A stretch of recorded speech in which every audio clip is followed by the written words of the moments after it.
Had another rough conversation with the voices in your head.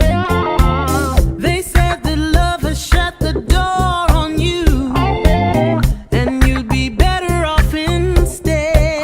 Girl, don't you listen. Your time is gonna come. You talk about lonely, you talk about scared.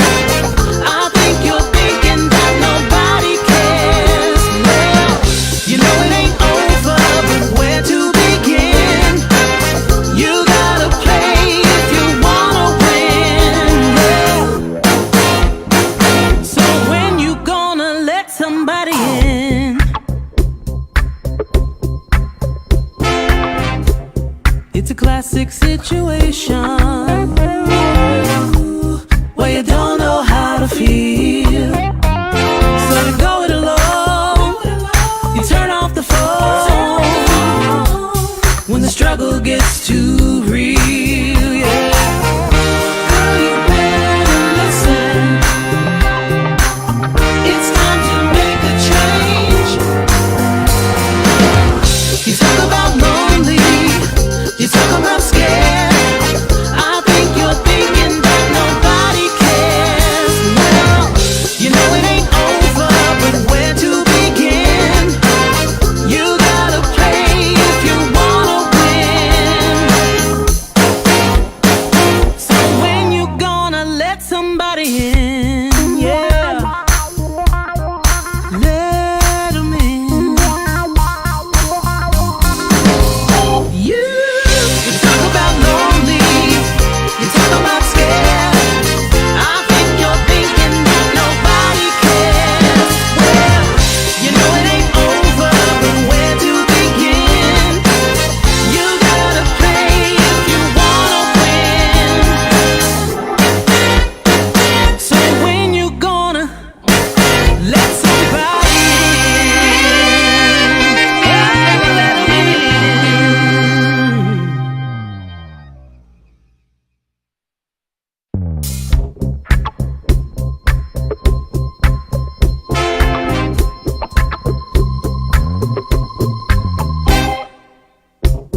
Had another rough conversation with the voices in your head. They said that love has shut the door on you, and you'd be better off instead. Girl, don't you listen. Your time is gonna come. You talk about lonely, you talk about scared. I think you're thinking that nobody cares. Well, you know it ain't over, but where to begin? You gotta play if you wanna win. Yeah.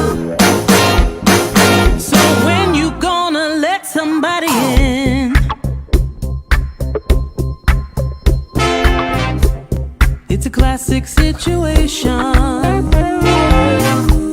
where you don't know how to feel, so you go it alone. You turn off the phone when the struggle gets too real. Yeah, girl, you better listen. It's time to make a change. You talk about lonely, you talk about scared.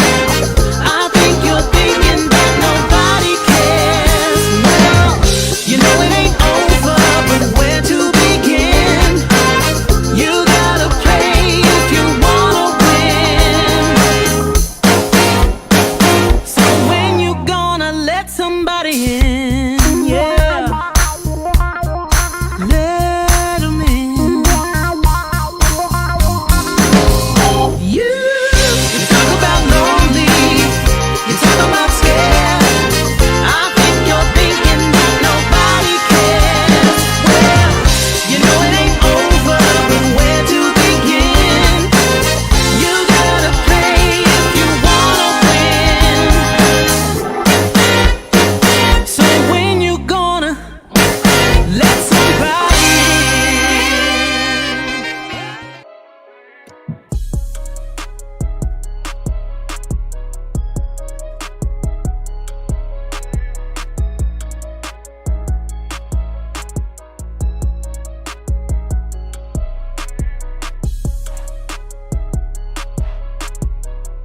Good evening, good evening, good evening, good evening. Happy Wednesday evening, broadcasting from the B Level Entertainment Studios. I am your host, B Level, and tonight, this is On the Level with B Level, where we are having conversation with extraordinary people doing extraordinary things. Welcome, welcome, welcome to the podcast tonight.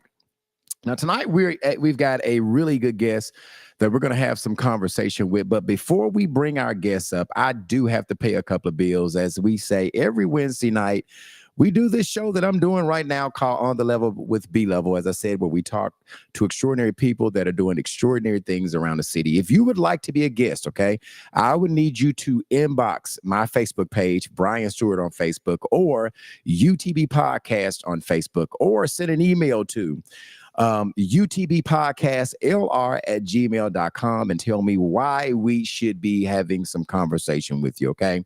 Our guest next week, we've got Coach Reggie Swinton at Jacksonville High School on next Wednesday, and then the following Wednesday, which is Wednesday, September the 4th, we have my dear friend and my pastor, Bishop Stephen Arnold, okay? We're starting something new over at the UTB called Straight Talk, No Chaser. What we're doing is every Friday night we're doing story time. I am going to be coming on and talking about just anything, things that I've went through. I might be talking about stuff that you're going through.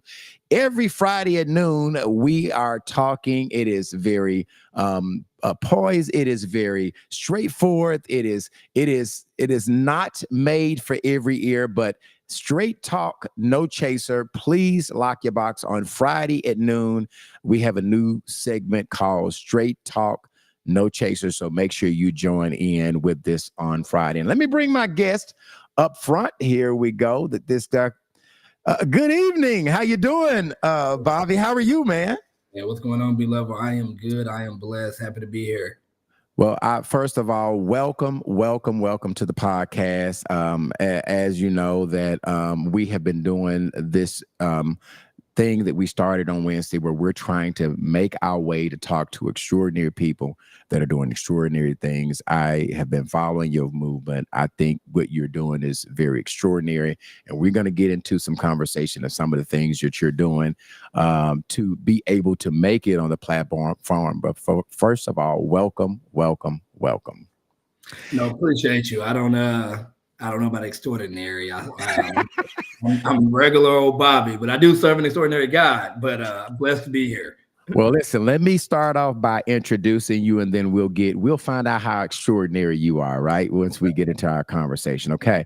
My guest today is a former police officer in Jacksonville. He's also a former military police. He's a former narcotic officer. He attended law school at Texas Southern University, Thurgood Marshall School of Law in Houston. He is licensed. I think he's licensed to practice law in Arkansas and Tennessee. I thought I saw that. He is responsible for recovering over $1.5 million in car wreck cases. He owns a bar here called Experience Kitchen and Lounge. He belongs to the Phi Alpha Fraternity and Corporation. He is the general counsel for the NAACP. Please welcome to the podcast, On the Level with B Level, attorney Bobby Forrest Jr. Did I do you good, man? Did I do you good on that introduction? I love it. I try to make sure I do my work on my guest that comes in and try to make sure I set you up. Now, as always, I always have conversation about, what you guys, my guests, are doing professional, but I always like to take it back, right? You talked about just old Bobby, right? So I kind of want to take it back to little old Bobby. My first question that I want to ask you is very general. I ask every guest that come on, who is Bobby Forrest Jr.? Okay. I like to put that. Who is Bobby Forrest Jr.? Who is Bobby Forrest Jr.? A son, a father, a brother, a man of God. I am from Jacksonville, Arkansas. I grew up single mom. I have 3 sisters. We grew up in, like I said, Jacksonville, Arkansas. Grew up in the projects, grew up regular. I mean, regular as can be. And I don't know how far in depth you want me to be, but as a characterization of who I am, I would say a son, father, brother, man of God, in no particular order. So you grew up in Jacksonville, right? Just right down the street from us. I have been following your story. You started off. Did you start off as a military police before you joined the Jacksonville Police Department? Which came first? Military first. I joined military at 17 years old. Okay, so you've been in the military, but how was that experience serving for your country in the military? Just talk about how that experience was for you. Yeah, I mean, so I need to say how I got there in the first place. Let's So do it. Let's do it. Let's do I, it. like you told me, you've been arrested before. I also was as well. So I first got arrested at 14, and then got arrested again at 16. And so Judge Wiley Brandon Jr.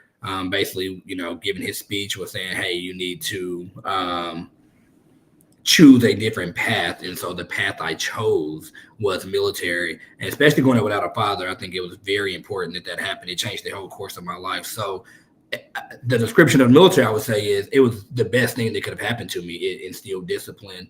It put me in good shape. It now gives benefits that still produce today at 33 years old. So the military changed my life, and I think more people should actually go to it.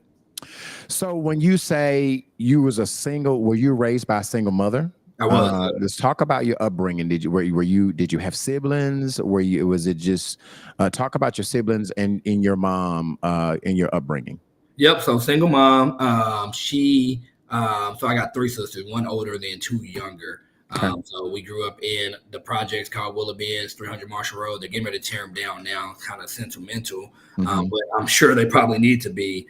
So we grew up there, and my mom just, no matter, now that I'm older, I realized that we did not have a lot, but she did not make it, feel that way when we were growing up. But I did know that my mom did not have a car. Mom did not drive until I was a senior. So there's a grocery store like 2 miles down the road, and my mom got food stamps, so we would be carrying like $300-$400 worth of groceries hands back to the house. And so those type of things, my mom just is a really, really great person. And so we grew up, and she just taught us how to be resilient, but she taught us that, hey, although I have to do this, I'm a single mom, I have to work this hard. I want y'all to go to school, get an education, go to the military, do something so that you don't have to live how I'm living. So where did you fall again? Because you explained, were you the oldest? Were you in the middle? Were you the youngest of the kids? Where did you fall? So I'm the second oldest. So I have an older sister. But with that being said, being the only male, I'm still like the older brother. Right. So I'm still, and she'll probably kill me if I say it, but I'm big bro. But she called me little bro, but I'm big bro because I was the man of the house. That's how my mom raised me. I had to do all the manly things. They didn't have to carry those $340 worth of groceries. It was just me. They would be at home. I would have to go with my mom and walk. I walked everywhere with my mom. So being raised by a mother who didn't have much, kind of like my upbringing, I was raised right here in a project called Howland Court, right? Didn't have anything.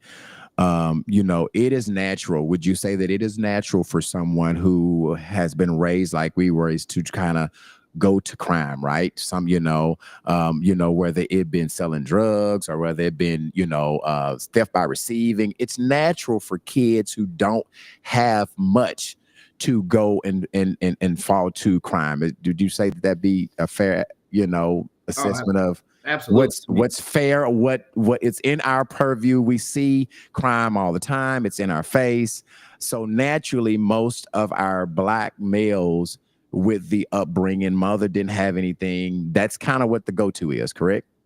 I mean, yeah. I mean, plainly, yes, it is. When you have, first off, crime is in three facets anyway. You see crime in poverty, right? Crime fits in addiction, right? And crime fits in mental health. Right. And so typically, there's going to be some stuff outside of that, but the main type of crime you see is those three areas. So when you're talking about people that are in the projects or in the hood, they fall in that poverty area. But also not just that, they fall in the no father era. And so see with no father, we see a huge difference. I tell people all the time, I did a survey of my law firm, and I represent over 300 people, criminal defense. And when we look at how many people who have committed violent crimes that have a father, there was zero.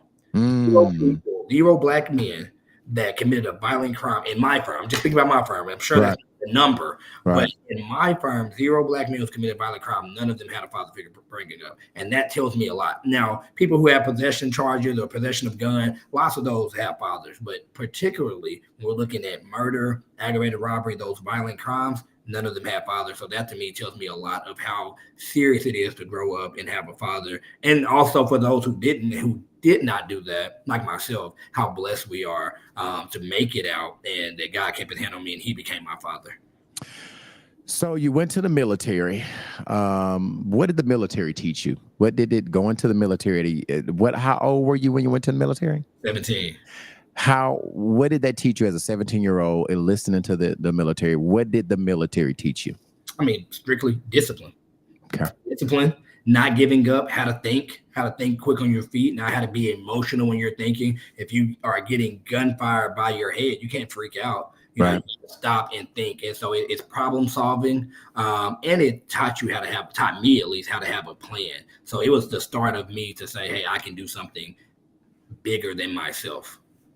So how long were you active? Were you just reserve? So I started off reserve. I went to the Army National Guard. Okay. They have different orders. So I was on order several times doing active duty work. And I did that for a total of 6 years. So in 2008 to 2014, I was Arkansas Army National Guard doing several different jobs, several different orders. At some point in time, you get hired on at the Jacksonville Police Department. Were you just regular patrol? What did you get hired on initially? So at 21, I took the test everywhere. So I took Jacksonville, North Little Rock, Sherwood, Little Rock. I took the exams everywhere. End up selecting Jacksonville because that's where I was from. And I did that right at 21. So in 2012. How long did you work for the Jacksonville Police Department? So from 2012 to 2015, and in between there, I had 2 different jobs you asked about. So everybody starts off on patrol. Okay. So I did patrol, and after my first, and you're on probation that whole 1 year. After that 1 year, I went and applied to get into the narcotics unit, and I got accepted into the narcotics unit. So at 22 years old, which I disagree that anybody should be doing at that age now. But at 22 years old, I went undercover narcotics. Did you like it? Did you enjoy doing that? I loved being patrol. I think you got a chance to meet a lot of people, and you got a chance to be a person and be a person towards people. So I was very sensitive to the people that I was serving. Narcotics, not so much. And for several different reasons. I didn't like how much we focused on African-American males. And so I kind of, when you first become the cop, you kind of, and I love law enforcement, so many friends and family, in that my uncle was one of the first Black state troopers in Arkansas. So I love law enforcement, but you do kind of sometimes fall into the blue. And I did. I think you kind of do, because like anybody, when you do a job, you want to do the job good. Right. And do the job good is how you get taught how to do it, which is be in the high crime areas where crime areas. That's the African-American communities. And so I was positioned and stationed in a high crime African-American area. So naturally, I did a lot of arresting of Black men. And so as I got older, I really didn't like, not saying that those Black men didn't deserve to be arrested. Right. You know, not saying they wasn't breaking the law, but I didn't feel like that was my path. And so that's when I had aspirations to become the chief. And I took telling myself, hey, I'm going to become the chief of the department so I can police a little different. Didn't work out that way, but that kind of was my first aspirations to go kind of higher. And then I guess I could kind of see it, because now you are arresting some of the people that you grew up with, right? I mean, you are arresting the people that you went to high school with. Or their dads or brothers or cousins, or Jacksonville ain't that big. So we all know that. So. Yeah, I could see that. I was, and I'm going to play your video that you launched when you decided to launch your campaign for prosecuting attorney. I'm play that. Before I do, I heard on there that you something happened that made the separation from Jacksonville Police Department. I want to talk about that, what that happened, because in the video you were very vague with it, right? You did really say what happened. And so what happened that made you have to separate your professional relationship with the Jacksonville Police Department? Yeah, for sure. So I was vague in the video, one, because people don't pay attention to videos too long. So you got to capture a lot of information in a small video, but I'm very open about it because it is the reason why I'm a lawyer. I wouldn't be a lawyer if this event didn't happen. But it's really a very simple event. My friend called me and told me that he had he just bought a firearm. And he's over the age of 21, so he's allowed to buy a firearm. I said, well, where you buy it from? I didn't like the location where he brought it from. So I said, well, let me run it and let me see if it's stolen. Well, and it happened to be stolen. I did not make the arrest on him for theft of a stolen firearm, or theft by receiving, let me say, of a stolen firearm. And I didn't because he's not a felon. That's a felon charge. Mm-hmm. In order to technically arrest somebody on that charge, they have to know that it was stolen, and he didn't know. But again, in the culture, that's not. I believe that is my decision, but that was not my decision. But that's not how I decided that I wasn't going to arrest him. The reason of termination, though, on paper wise, is not being truthful about it. So when they asked me, hey, we seen that you ran a gun and it was stolen, whose gun was that? My response was, I was finna buy a gun off of, is it Craigslist? I think that's what it was called back in the day. Right. And I was running it to make sure it wasn't stolen. I found out it was stolen. I didn't buy it. Mm-hmm. And so that was that. But God, my conscience, whatever you want to call it, I then went back and said, hey, my friend did buy, and I talked to one of my mentors who was a African-American sergeant. So I kind of told him what was going on. He was like, just come out and be honest about it. Nothing gonna happen. You ain't gonna be fired. So I came back and told him, like, hey, I did run the gun.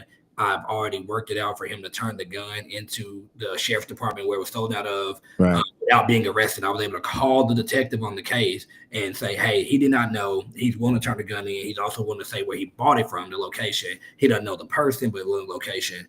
And so we did that. I did that right. We took him to the station, got it turned in. But it is very important that law enforcement, attorneys, judges, that we have integrity. And so that was an act of, and I'll own that, that was an act that was not of integrity because I lied to my leadership.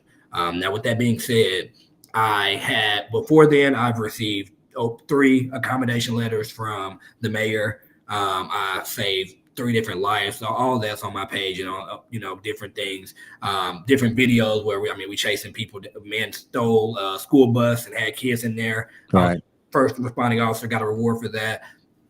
None of that mattered. That one act of integrity got me terminated. Did you, I guess at that time, did you feel like that was fair? Did you feel like, because you had made that small mistake of not being honest initially, all right, you could have stayed in the lie. Obviously they probably would have never known that it was a lie had you not come back and cleaned it up, right? So you could have just said, you know what, I'm gonna stay there. But at some point in time, your conscience said, I need to do the right thing and come back. Did you feel like that was fair because you had come back and told the truth, even though initially you hadn't? I think it's very important that law enforcement holds integrity. We already have a system where people don't trust law enforcement. Right. So I think that it was definitely a mistake. You have to stay in an integral position, and it is a position that serves people. With that being said, no, I do not agree in sense of full termination. And that kind of, you have to have discretion and know when someone is a liar, someone doesn't have integrity versus someone who made a mistake. That one mistake to me doesn't speak towards my character of not having integrity. So I think that there could have been definitely multiple intermediate acts that could have went in place instead of straight determination. Especially, I've never been disciplined before, never a write-up or outside of, we get rolled up all the time for like wrecking our cars. I think I wrecked a few cars or so on some chases, but anything as in trouble, never. So you were from Jacksonville, from your hometown, got there, did well, stayed there 3 weeks, you were promoted to narcotics, doing well, got really a lot of awards and accolades for being a police officer. Make one mistake, It was, they terminate you for that. Where does that leave you at that point? To the bottom. To the bottom. I mean, because I thought I had it going on. I'm 23 years old, detective. Right. I mean, Right. you don't see that 23-year-old detective. Right. Women love that. All that. It was a good time, and I was making decent money. I was making $40-something thousand. I mean, back that was 2012. Right. So I went from there. So imagine being a detective.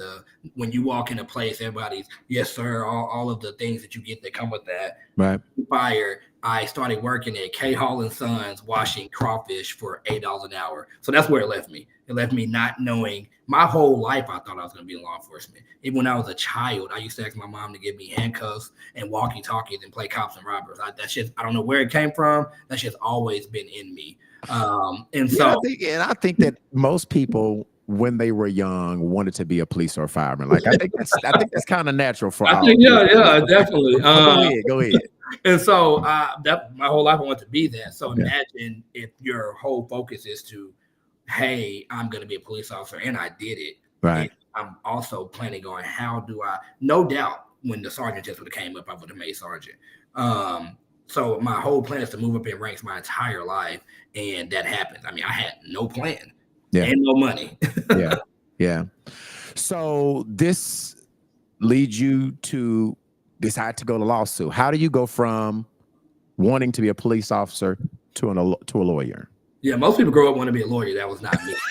Right. But you know what's crazy? It wasn't me, because you hear that like lawyer, doctor growing up, but where I come from, that's not a reality. Right. So I never thought that was a real thing. Like you could actually be a lawyer. So my first time maturely experiencing an attorney was as a police officer. I'm on the stand and a lawyer is questioning me. And I remember on the DWI trial, the prosecutor was like, bro, he is awful. Right. I can do his job better than him. Right. But I still never thought about being a lawyer. I did, though. I was in college. And so I was in college for criminal justice, as well as I always entertained going to law school just so that I can have the credibility to be a police chief, not to be a lawyer, though. Okay. So it was the transition of, that's where it first came in. But once I was terminated, I could not find another career that fit me. Criminal justice is my life. It's my heart. And so I was like, okay, well, if I can't be a police officer, I'm going to go to law school to be a prosecutor, even though I am not. Even though I'm running for prosecutor, I didn't become an initial prosecutor. But I was like, well, I'm going to go to law school and do prosecution. And it was confirmed several times. I know for a fact that I would have never been obedient to God if he would have told me to leave the job and become an attorney. I would have absolutely been like, nope, I'm staying a police officer. So it was very intentional that God allowed that to happen so that I can be in my actual calling that I'm trying to do now. So you graduate, you go to law school in Houston, graduate law school. I read somewhere that you practice in Tennessee, working for a firm in Tennessee. When did that happen? When did you? I didn't work for a firm in Tennessee. I am licensed in Tennessee. Okay. So while I was working, when I first got to law school, I worked for Rainwater, Holt & Sexton. Yeah, that's it. But they're here. But Okay. Rainwater had just bought out a firm in Memphis, Tennessee. So you could practice there. Well, yeah. Well, they bought one out on their own, and so I was like, they needed a lawyer who's going to go run or be at the Memphis office, and I was like, oh, I'll take the test so I can get my Tennessee, because I mean, who wants to live in Little Rock? Kind of what I was thinking at first. Right. I left Houston to come back here. I thought I was gonna love it. It's kind of slow. I'm like, let me get to at least something closer. So I was like, let me go to Memphis. So I took the exam. I didn't end up going there to practice, but I took the exam and passed that. When did you decide to open your own law firm? So a year after working at Rainwater, so I only worked for somebody for 1 year. And in the middle of COVID in 2020. I was doing personal injury for Rainwater, Holt & Sexton, and I love personal injury. But again, my heart and passion is law, criminal law. And so I was like, I want to get out and do criminal defense. And so in 2020, during COVID, again, I wouldn't have advised that either. I decided all these chances.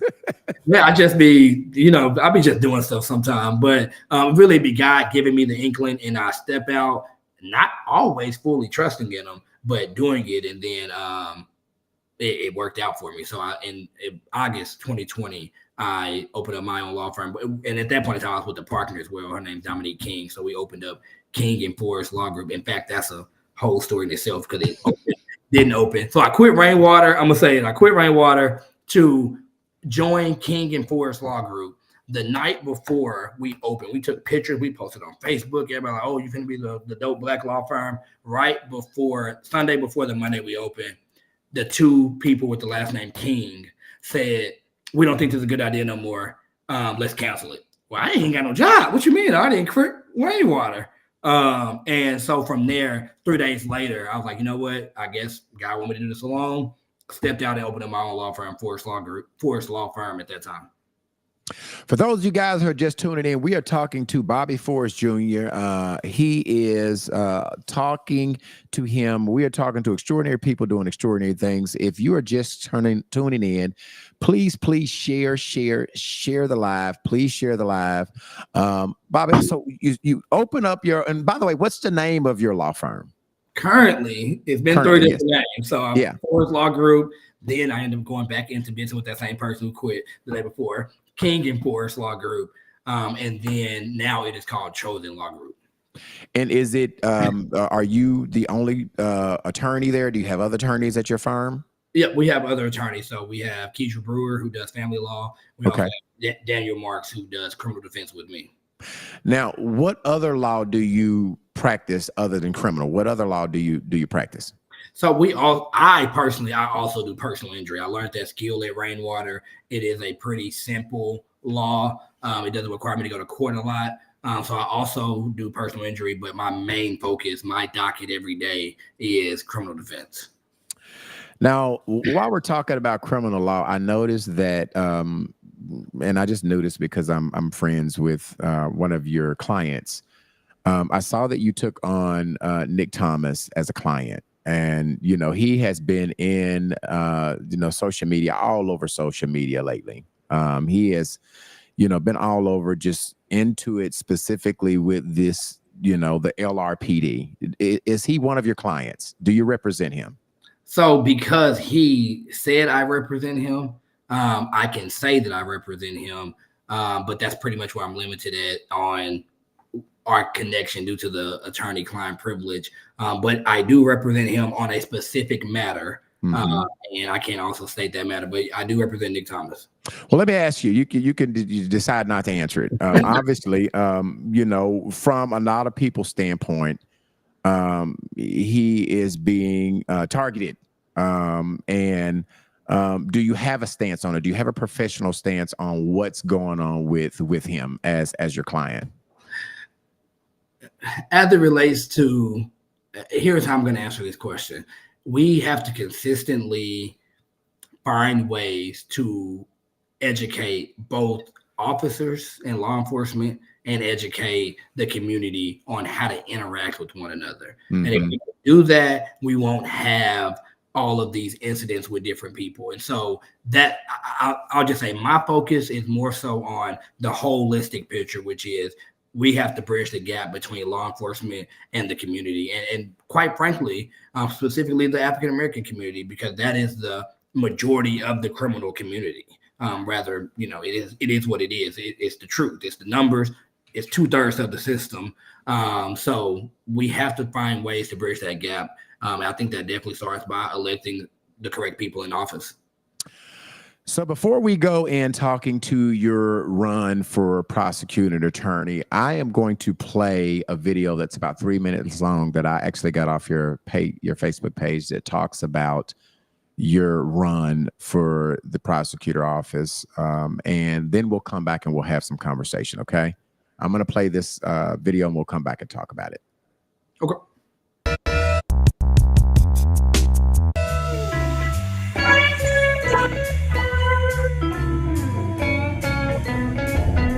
It is a loss felt by everyone at the Pulaski County Sheriff's Office after detention deputy Ursula Graham was found dead in her car in North Little Rock Crime on rates Friday. in the U.S. It found Arkansas had the highest rate of crime with an average of 6,207 incidents per 100,000 people each year. Every day, we see it. We hear it. we feel it. Violence tearing through our neighborhoods, families grieving, and safety, well, just doesn't feel safe anymore. I was born and raised in public housing in Jacksonville, Arkansas. My mother, she moved heaven and earth to raise me and my 3 sisters on her own. But she still dreamed. She dreamed of a life in criminal justice, and she passed that dream on to me. I grew up wanting to be a police officer, but due to the environment I grew up in, I found myself arrested at the age of 14. But I didn't allow that to define me. I went on to graduate from Jacksonville High School. I enlisted into the Arkansas Army National Guard as a military police officer. I went on to serve as a civilian police officer for the Jacksonville Police Department and worked undercover as a narcotic detective. I got a first-hand look at the destructive forces of drugs and violence. During that time, I've received 3 letters of commendation for saving the lives of fellow citizens. But my time came to an end after a decision I made to protect a young man from charges which broke department policy. Terminated, I felt the dream of my mother had died and my career was over. My life was built on second chances, and my mother instilled in me not only dreams, but also resilience. My setback provided me an opportunity to pursue law. I graduated magna cum laude from the Thurgood Marshall School of Law, and now I practice criminal defense at the law firm that I founded. I opened up a restaurant that hires young people and people who need a second chance in our communities. And recently, welcomed my legacy into the world, Bobby III. And now, I have decided to run for prosecuting attorney for Pulaski and Perry County. We need someone who has seen the criminal justice system from all sides. See, we need a prosecutor who believes that safety should be a right for every family in our community. As your next prosecutor, I will be tough on crime. I will fight to aggressively put away those who harm our communities with violence and hold those accountable who flood our streets with guns. I will fight to make sure that our schools, our malls, and our parks are safe again. You see, safety should be a right. Justice should be fair. And our children should have a chance. I'm Bobby Forrest Jr., and I'm ready to bring smart justice to our community. Let's build a safer community together.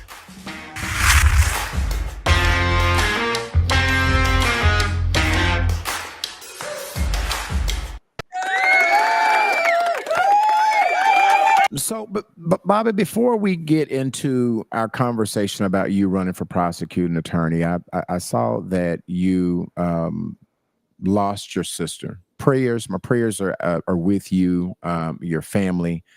I did not know your sister, but you know, the week or the day that happened, I really noticed a lot of love that was given to your sister on social media. Do you mind telling us what happened?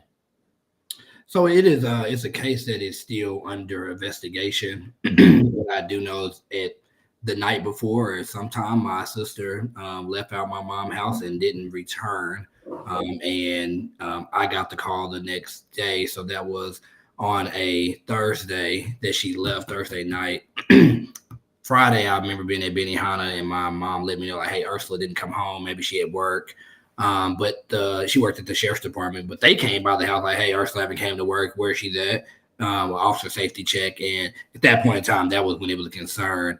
It became a bigger concern when she didn't pick up her kids from school. No matter how wild my sister was and fun and crazy, she was going to definitely make sure her kids were taken care of. And so that, when I knew something definitely wasn't right. And I was thinking the worst, and the worst happened to be. And so later on so it wasn't until Saturday morning at like 3 a.m. where we actually get the call where she was found shot in her vehicle in North Little Rock. And I know you can't go into the case. Has someone at least been arrested for the crime, charged with the crime? At this time, nobody has been. And so we're almost going on 2 years and no one has been arrested. In fact, it is actually considered a cold case. Okay. How was that affecting you to be able to still practice law, to still run this race? How were you mentally? I think you have to try to find joy in everything. The hardest part about the process is the effect it's done to my mom. I mean, my mom will probably never be the same. I have a son now, and I could only imagine how that feels. And then also because she left behind 3 kids. So you leave behind a 7-year-old, 6-year-old, and 5-year-old who I look at them and almost get teary-eyed every time knowing that they are not going to ever get to know my sister when they get older. But the fact they grow up without, I couldn't imagine growing up without a mom. And so it really tore our family apart. What I will say I learned in this was, as a criminal defense lawyer, my job was to win, and it still is to win. Currently, I'm still a criminal defense lawyer. If I lose, I'm gonna be a criminal defense lawyer. And that job was to win. And when I got taught to be aggressive, and so I got taught, and so I didn't care if you lost a loved one. If I'm representing someone who charged with murder, I'm coming at you, and I came at you pretty rough. What it did do was teach me how I can do my job as a criminal defense lawyer, but I can still have compassion for the people who, even if I don't believe it was my client that did it, they still lost someone and they're still hurting. And so I now approach the criminal justice system a little differently, now experiencing what it's like as being a victim. And I think that in itself is, and we'll go into the campaign reasons as why I think you should choose me. These experiences that I've had to live is what we need when we are looking at who the prosecutor is. Well, I need to say before I go any further, I am so sorry for your loss. I am praying for the strength of your family. I couldn't imagine that. So I will continue to pray for your family, the strength of your family, and I am just so sorry for your loss. Okay. Getting on to our conversation about you running for prosecutor attorney. What made you decide? Why did you want to be a prosecutor? A lot of people want to say it was my sister that made me decide. That's not the truth. It definitely gave me the push and the courage to do it. But a little bit before that, I'm a criminal defense lawyer, so I'm in this criminal justice system. And I tell people, it's public. If you walk into the courthouse, it is, and my campaign team may say I'm being absolutely politically incorrect right now, it looks like slavery days. What you see is going to be a chain of Black men who is in orange jumpsuits. Their hair is raggedy, their breath stank, their body odor stank, and we don't make up that much of the population, but it's a courtroom full of it. And the prosecutor, as a defense attorney, I only can do so much. A lot of people did what they're being charged with. And so some of the stuff you can't get them off of, but some of the penalties that get dished out are just so outrageous to me. And they're not getting us to a real safety point. They don't help it's what the victim wants, sure. And as a victim, we have to always look at the victim is going to always want the harshest penalty possible. As lawyers, we have to stay in the middle. Some of the penalties, I feel like if people could be saved. I don't feel like people who are on drugs should go to prison.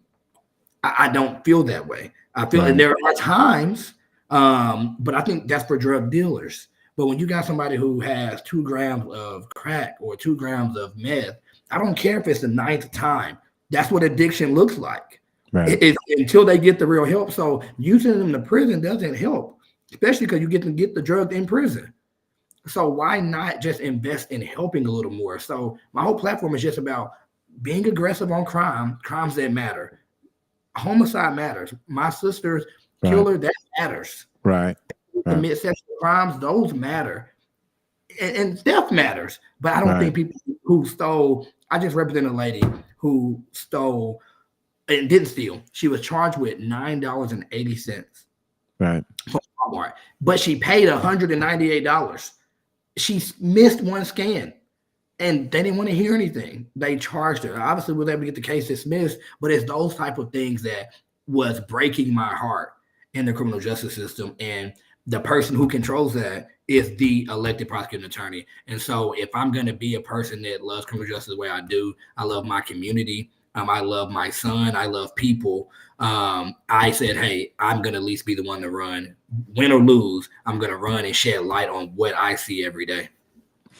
And I know that you have to have a law of land. Like you can't have people out here committing crimes and not going to jail. Like people have to go to jail. People have to pay for the crimes, that they do. But what do you say to the people who think that a black man shouldn't add to the systemic problem of our black men going to jail and being overcharged? And, because that to me seems to be a really big problem. They charge a regular person, a white guy, this penalty. They might charge them, second degree murder, but a black person, they charge first degree murder. So what do you say to just, them charging, how the prosecutor comes up with how he charge a black person versus how he charge every other race, every other culture? How do you plan on, tackling that issue? So I think it's important first to understand the role of the prosecutor. So the prosecutor their primary goal is public safety. That's the goal. Now, the way currently all over the nation prosecution works is safety means locking everyone up. But my goal is to approach it you have to do both. You have to lock some people up, but you also have to address the root cause of crime. It makes no sense to consistently lock people up if you're not going to also address root cause of crime. So if you're not going to address poverty, if you're not going to address mental health, which is skyrocketing right now, if you're not going to address addiction that's been with us forever, if you're not going to address those things, then you can't say, I'm creating a safer community. You're not going to incarcerate yourself into a safer community. If we could, we would have been done so, because America has the highest incarceration rate. Arkansas has the second highest incarceration rate, and so per capita. And so how I plan on to address your question directly, we cannot expect fair charging decisions if we are not at the table. And in Pulaski County, there has never been an African American at the table, even in senior leadership. So it's not saying that a black man has to be the elected prosecutor, or it has to be a black person to be elected prosecutor. But absolutely, if you're saying the criminal justice system has 2/3 African Americans or minorities, why would you not have one at least the decision table when we're talking about how to charge? Arkansas doesn't have a grand jury.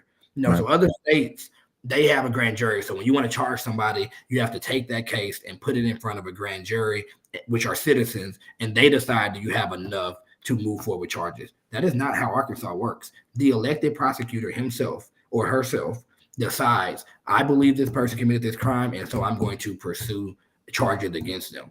That's a lot of power for one person.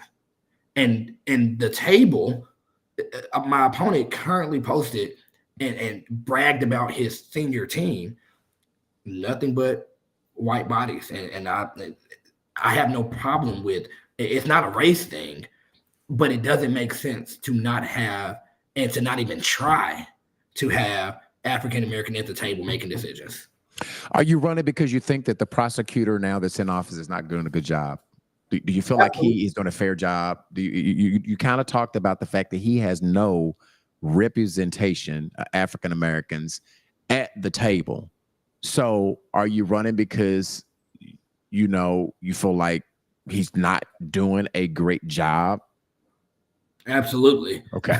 Okay. Absolutely. Okay. It's a lot of different facets. Yes, he's not doing a great job. Yes, we have a broken criminal justice system. Yes, we don't have people at the table, and I can keep going on. There's several reasons, but no, he is not doing the job that he's elected to do. And respectfully, he's not. It's all good now to talk about juvenile justice and all of these programs, but you had 3 years since you were elected to come up with a juvenile justice program. You don't come up with that once someone announces they're running against you. Yeah. Nothing has been done in those 3 years. Let me tell you what is happening since my opponent taken office. Over 30, some say over 60. I don't want to give a false number. A lot of prosecutors have left the office underneath his leadership. In the first year, over all his seniors, and these people were great attorneys, like they win. All his experienced seniors left the office under his administration, losing over 200 years of experience. So what did he have to do? Now he has a whole bunch of baby attorneys with no life experience, especially life experiences with African Americans who are trying cases. And so what's less safe? You overcharge people, as you stated, and then you also then lose the case. Right. You're charging someone with murder, and what if they really did do it? And then you're also losing. So since he's taken off several losses, several cases have been lost, several things that's been charged as capital murder that's made people sit in jail for 2.5, 3 years gets dismissed like after 3 years because they don't have the evidence. They're overcharging. They've not addressed any real crime issues. They've not expanded. He's not expanded drug court. He's not expanded mental health court. That is, mental health is a rise. We need state hospitals. I don't even want to say a number. There's so many people in jail waiting for a bed at the state hospital, and there's not any room. There's a 2-year wait list. And so what are you going to do if you're in jail? You're going to do nothing but get worse mental health. Right. You can't address those issues in jail. None of that is being done. The only thing that's being done is a hammer.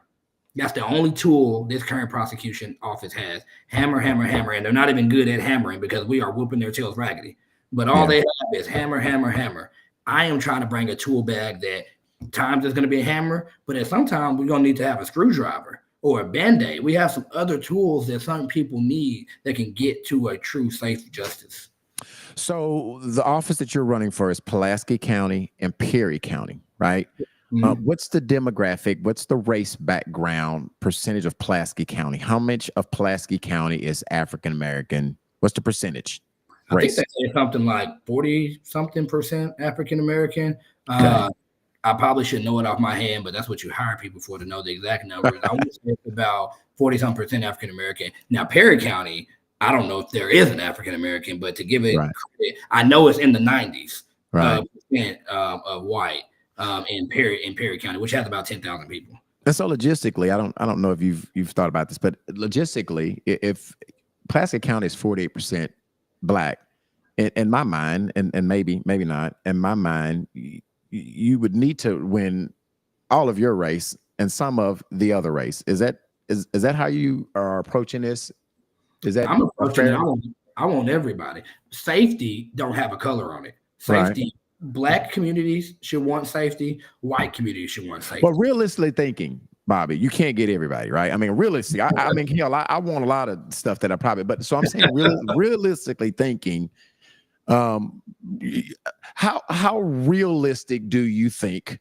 Because sometimes people run with the opinion that I'm running and I want to win, but if I don't win today, I'm going to rewind again. Let's talk about how long is the term of a prosecutor? If you get elected this time, how long is your term? 4-year term. So if you and we're not saying that you are, because I'm having you on the platform because I want you to win. I want you to say that I believe in you, or just let me just tell you, I own the damn platform. You wouldn't be here if I didn't want you to win. If I didn't believe in you, that's a fact. All right, so and it's not, but I am talking just numbers, because I am a number guy. If it's 48% of Pulaski County, you want to win all of your race and some of the regular market race for you logistically to have a real viable chance to win. Is that fair to say? I can't agree. I want everybody. I don't want to run a race based on race. Right. And I'm not saying you are. And I'm not saying you are either. But what I'm saying is, yes, I want my community. But yes, I want the white community to trust me too. We have to live together. Absolutely. We're past those days. And so, yes, in a normal campaign, everyone is, hey, we'll make sure we get the African-American market, and we're going to only go after a few of the pockets in the white community. That is not my approach. Absolutely. Approach everywhere I can be. And if you look at the fundraisers that we've been holding and events we've been holding, they have been both Black and white areas. And that's what I'm going to continue to do. And I say that again because safety is for everybody. And Lady Justice, that lady y'all see with the little blindfold holding the thing, she got a blindfold for a reason. Lady Justice is blind because justice, that's why we don't run Democrat or Republican in this race. We run it as just who we are, because crime should be neutral. It shouldn't be based on how much money you make, what your color is, all of that. I get it. I'm going to be sure to get you out of here in 15 minutes. I know you got an appointment. Keep going. You got me excited now. Yeah. If you win, what would you do on the first day? What would you change if you were elected? What are some of the things that you will change immediately if you get elected for prosecutor attorney? That is, you should have put that on the sheet or something. Whew, what is the first thing I would change? Here's what I would say. At the end of the day, still sit on the outside of the office. And so I believe that a great leader, the first thing they should do is come in to listen. I would come in and sit down with the current prosecutors, and I would ask them, what is their opinion on the criminal justice system? I would obviously say, well, y'all know my approach. How do we blend the two? What do y'all believe is going good? What do y'all believe is going wrong? You cannot come in like the big bad wolf ready to kick down doors. You got to come in and listen first. And so I think it's going to be very important for me to come in and listen and get the trust of the team so that I can lead them forward for a safer Pulaski and Perry County. Ooh, that was good off the dome. Huh? So that was good. That was off the dome. I feel good. Listen, man, that was good. I am like you. I am from a project. I have seen, police overcharge. I have seen police charge with no merit. I've seen everything under the sun. And in my mind, I think the justice system could never be fair. As long as it's, which is a whole personal thing, as long as you have people doing it right, it's going to be hard to be fair. When you have officers that have the power to charge you based on their experiences and their observations with nobody to supervise them, an officer can charge you wrongly before you've been proven that he did charge you wrong. You have been arrested. You've went to jail. You've had to bond out. You've been embarrassed. You've had to have an attorney. And with no consequences. There's no consequences for police officers who charge wrongfully, who overcharge. And so how do you plan on evening that score up? Because where I sit, the score is very uneven right now. Yeah, well, I think I just want to be correct on how we're using the word charge. An officer, a police officer, does have somebody over them, and that's called the elected prosecutor. Okay. And a police officer can do nothing more than make an arrest.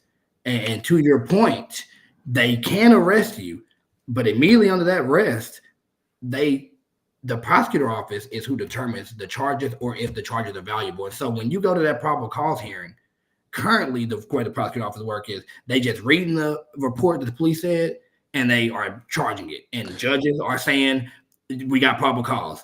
But we could actually right then and there read that report and determine. And also there's other counties here in Arkansas. I know you want to say something real quick, but other counties in Arkansas, for felony charges, they have to call the on-call prosecutor. And they have to say. So I'm glad you said that. I'm glad you said that, Bobby, because some people, there's a misconception how people charge.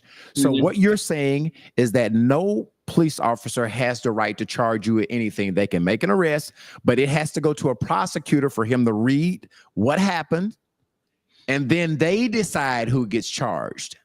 So typically, is that happening like simultaneously in the arrest? Because typically you're charged right then. So you are, because that's also, you still know the charge. If I was a cop, if I pull you over and you got weed on you, I know that's possession of marijuana. Right. So I know the charge, but technically the only thing I'm doing is making a probable cause arrest. The charging decision comes from the prosecutor office. So the prosecutor can implement so many things. Again, you can implement a system where if someone's being charged with a felony, you have to call the on-call prosecutor so we can hear, do you have enough? Other counties use this process, and if they don't have enough, they say, hey, write the report, and we will, if we feel like we have charges, we will go pursue a warrant later. So you have that chance. But let's say you have somebody who is guilty, such as that example I just gave, possession of marijuana. Right. we can create a diversion program from day one. So when that case hits the court system, after you get arrested for marijuana, we can create a diversion program to say, hey, we're not even going to move forward with this charge. We're going to address this issue separately. And I definitely have a separate approach on how I want to address small charges like possession of marijuana or theft of property or those type of things. How many different attorneys do you have working under the prosecutor? How many attorneys are working under? I believe the office itself is slotted for about 50 slots. But they're not full on all of those. They may have about 30 something right about now. But I think it is slotted it goes up and down, but I want to say it's around 50. Wow. That's, I didn't know it was that many attorneys. Well, it's the largest county. It's the largest county is in Arkansas. So it's the largest prosecutor's office in Arkansas. What's never had an African-American in the office or in leadership. That just blows my mind. Bobby, what's the characteristic of a good prosecutor, you think? What are some of the things that they need to possess to be a good prosecutor? My number one thing I believe is you have to have life experiences. Right. You cannot judge. It's already hard to be in judgment of somebody. The Bible tells us not to do it in the first place.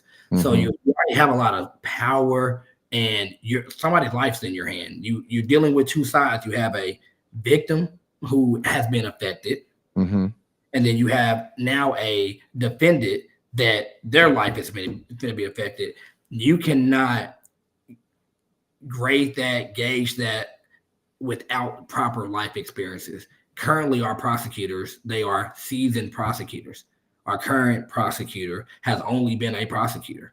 That's the only thing he knows is how to prosecute. I'm blessed to have had life experiences that address and specifically speak to what the criminal justice system is. I've been the Black boy that don't have a father. I've been the Black man that's in poverty. I've been the Black man that does believe and has had situations where cops were being overly aggressive. I've been in juvenile. I've also been a military police officer. I've changed that. I've also became a police officer. I've also been a criminal defense lawyer. I've trained officers at police academies. That type of experience, and now, unfortunately, I've experienced what it's like to get that knock on the door at nighttime saying that somebody's passed away. Yeah. That in itself gives you an ability to take a step back and see, okay, how do I address this where the victim is getting the correct help they need, the correct justice they need, but also how do I address this problem that don't need to happen anymore, but without going over too harsh, without being also too soft. If you had, and this is a big if you had everybody in Pulaski County and Perry County sitting in front of you and you had an opportunity to talk to all of them, what would you tell them the reason why they should vote for you?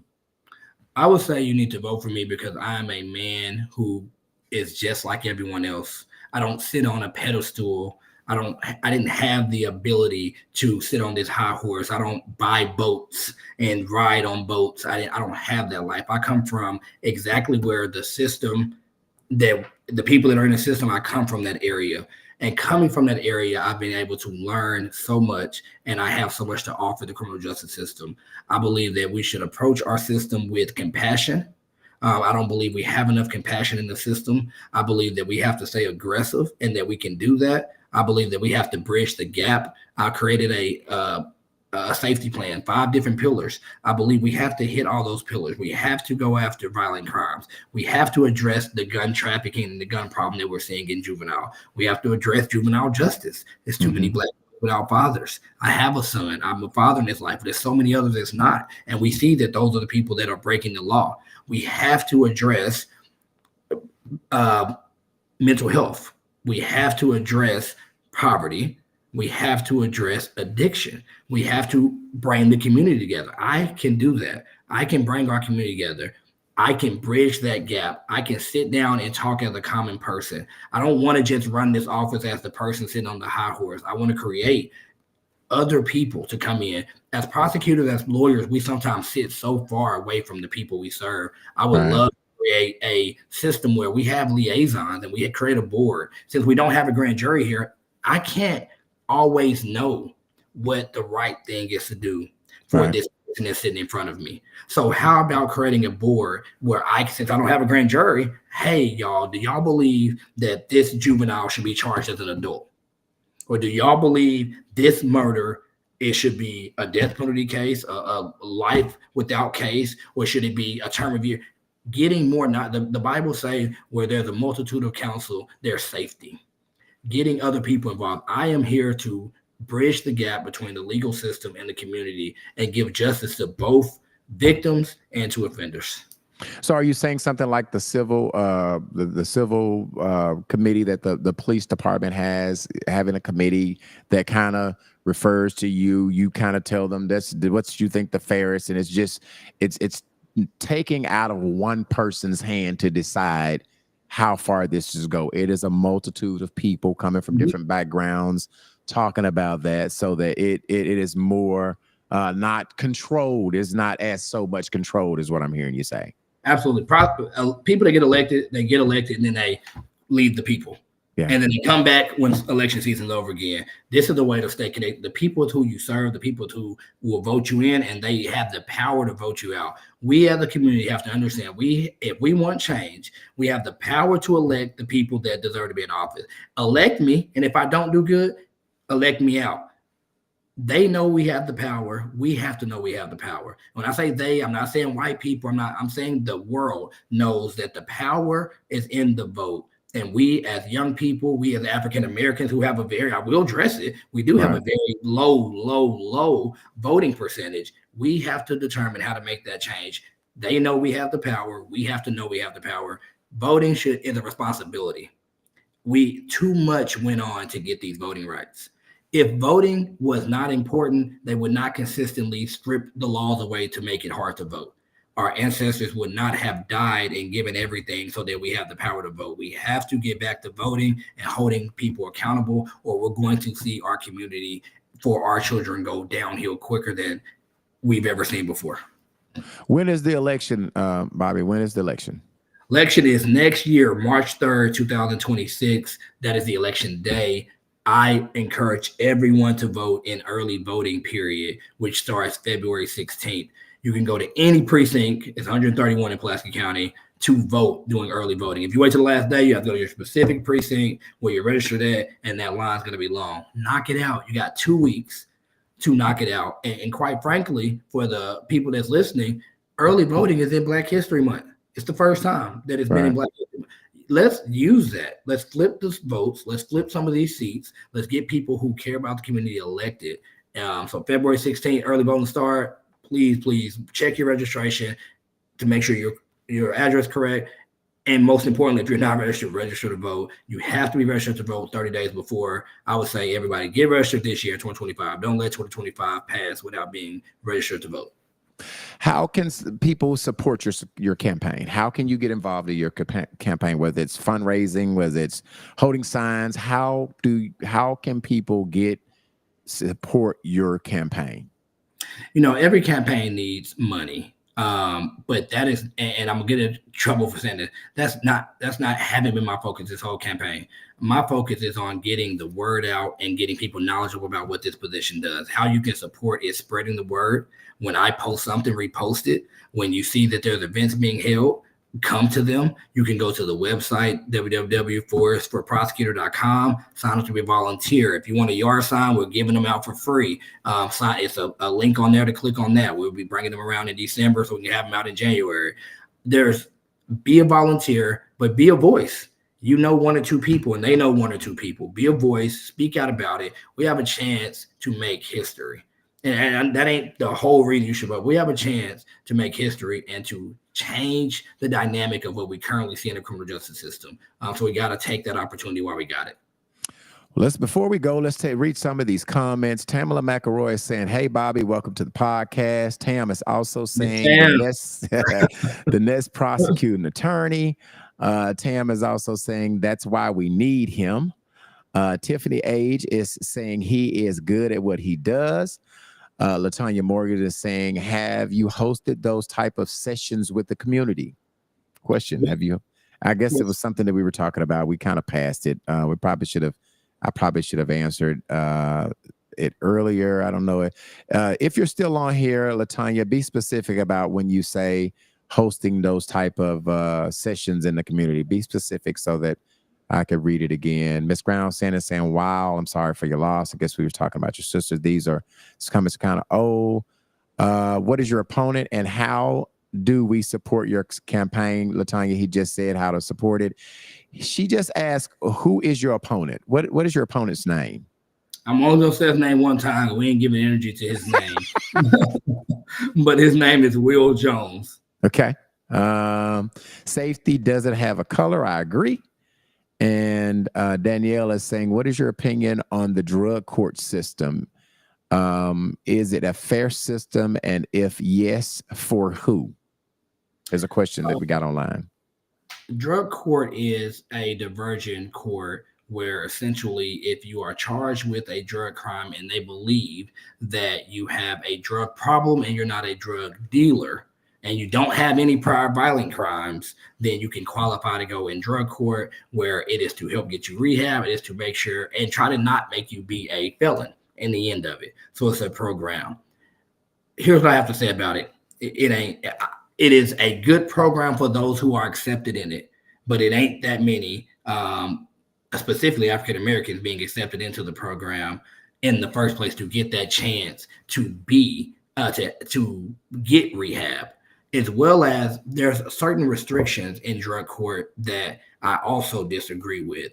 I disagree that because I've had a violent charge in the past that now I don't qualify for drug court. My past is my past. If I'm currently suffering from an addiction, I should be allowed to receive drug court. So I do think we have to get into drug court and try to expand it more so that more people have a chance to get that second chance.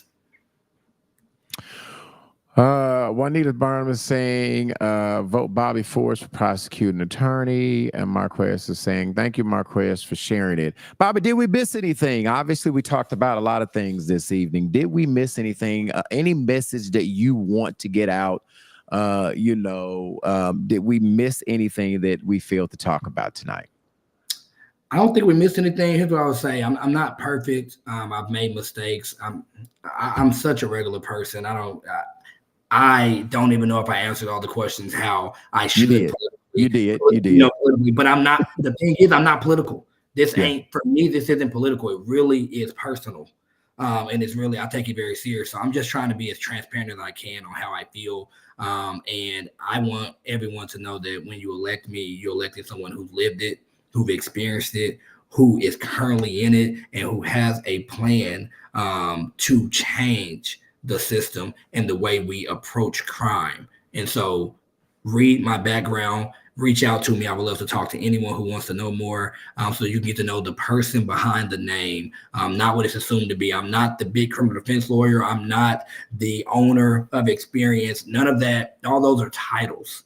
I'm a man of God. God has given me these opportunities. I'm a man of compassion, a man of conviction, and I'm someone who I believe that can lead Pulaski and Perry County into a safer community. Well, I'll tell you this, we've got about, what are we, about 4, 5, 6 months out? Is that, how far are we to the race? About 6 months. So I'll tell you this. Bring me back. Yeah, that is exactly what I'm saying. When it gets a little bit closer to March, it's several people that are going to be stopping by. So many people that I've talked to that I believe in them. I believe in their campaign. I want to always give you an open line communication that, hey, when you need to jump back on maybe February, when it's, when we've got early voting, you need to jump back on. You have an open invitation to come in and crash the podcast. I'm telling you, please don't hesitate. Call us. Hey, you need to get back on, because I think it's very important to get people out to vote. You gotta get out to vote. People die for the right to vote, and sometimes we're not even using it. You have got to make your voice count. You have got to vote, and you've got to vote for people who has your best interests at hand. So I'm giving you an open invitation that when it comes to February or January, you need to stop back in and do that last minute push so you can talk to our people. You have an open invitation to do that, okay? Beloved, I thank you so much. Thank you for having me on the podcast. I love these type of conversations. I love when I get to take my tie off and give the real and not be so polished all the time. And real is what we need. And real is how we bridge that gap. So thank you for the opportunity. Praying for your brother. And as always, I'm a phone call away. You got an open invitation when you want to come back. I appreciate it. Appreciate everyone. Thank you. Have a good evening. You too. Okay. All right, before we leave, we do have to talk about On the Level with B-Level. Don't forget, on next week, we've got Coach Reggie Swinton on the platform, On the Level with B-Level. Coach Reggie Swinton, Jacksonville's brand new football coach over there. I attended a game, I guess, about 2 or 3 weeks ago. He is doing an awesome job. And don't forget to still, I know I'm moving forward, but please do not forget to vote for attorney Bobby Forrest. His Facebook page is Bobby Forrest, and I think he has another Facebook page, prosecuting attorney for Bobby Forrest as well, if you want to follow his movement. Okay, if you want to be a guest with On the Level with B-Level, do not forget to send an email to utbpodcastlr@gmail.com. Again, utbpodcastlr@gmail.com, or inbox my Facebook page, Brian Stewart, or inbox UTB Podcast, or inbox any of the crew members, and someone from our team will get back to you and see if we can get you on the platform. Okay. As always, you guys have a great Wednesday night, and we will see you Sunday, same bat time, same bat channel. Good night, y'all. Had another rough conversation with the voices in your head.